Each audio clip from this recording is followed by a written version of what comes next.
that the Requiem motif?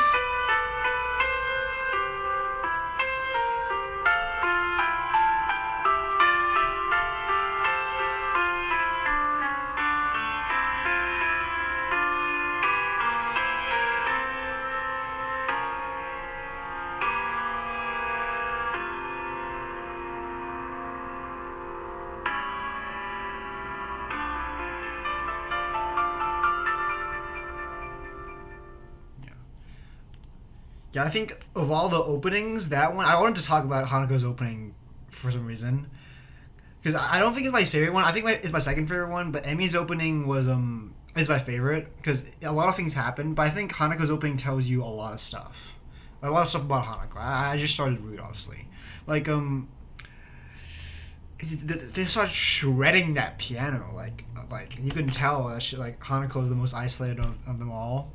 She's like the Sakura Bato, the Fujino Asagami of Karo Shoujo. So like we start shredding that piano, like, and then like I don't think I think this is the first time like when a musical motif has really showed up in Karo Shoujo. Like that is the raindrops and puddles motif. It's like it goes dun, dun, dun, dun, dun, dun, dun, dun, dun, dun. That is the, if I'm not mistaken, that is the raindrops and puddle motif. Like I don't know what happens in the Hanako route for it to like have that kind of weight, but I'm just saying I'm looking forward to it.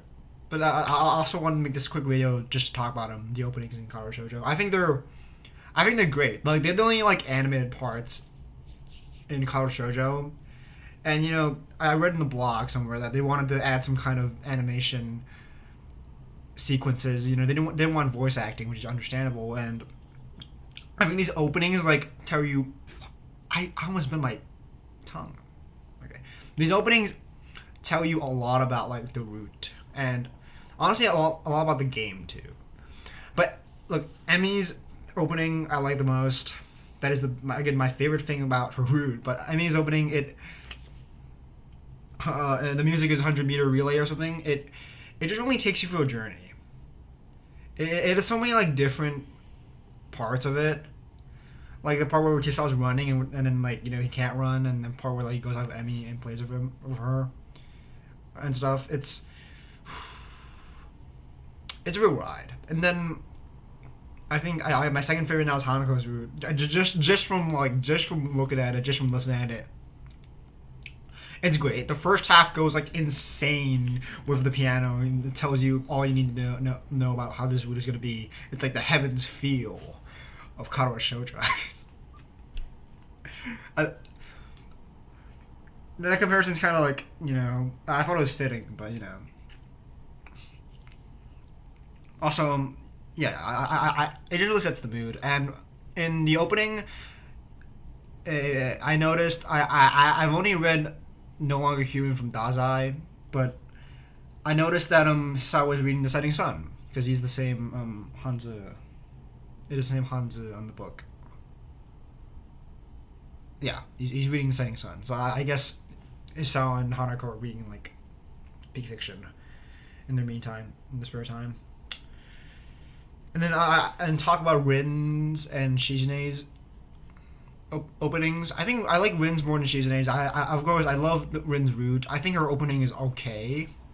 The music is like the opening is very like in the moment kind of thing. It's like it doesn't really tell you about each other, but I guess it does. It's very symbolic of the dead aliens. It sounds like flinging them and you know wakes right up. I really like how it, you know, symbolizes basically Rin getting to know herself, and by extension the rest of the world, because you know Rin's trying to solve herself in the process of the route. It's a nice opening. I like it.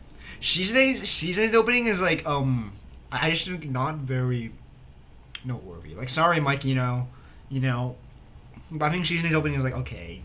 It doesn't invoke like a specific feeling in me. As I'm trying to recall it, I just recall like the route, and I don't think that's what you want to do when you're like trying to recall an opening. Like And like you look at the Fate Stay Night openings, I mean the visual novel ones.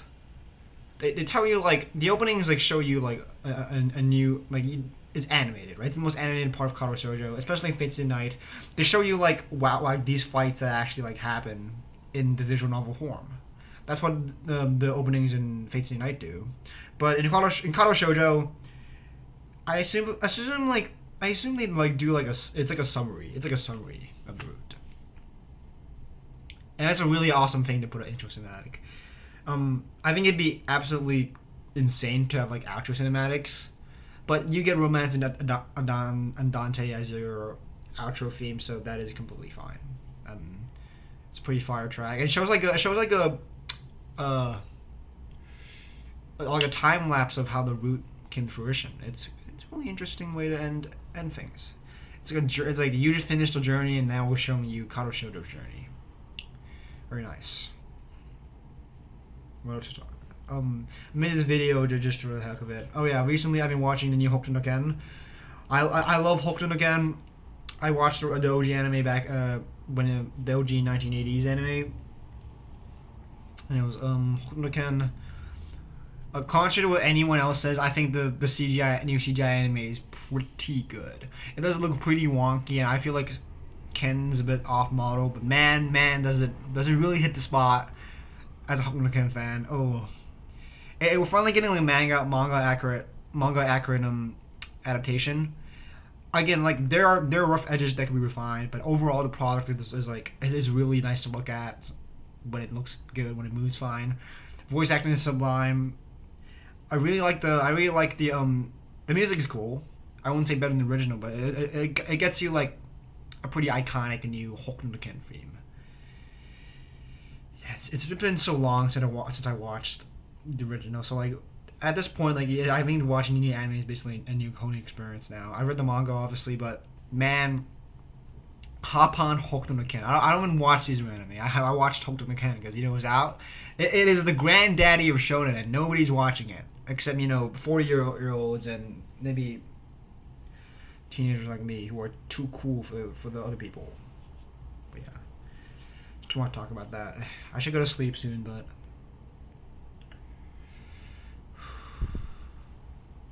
right.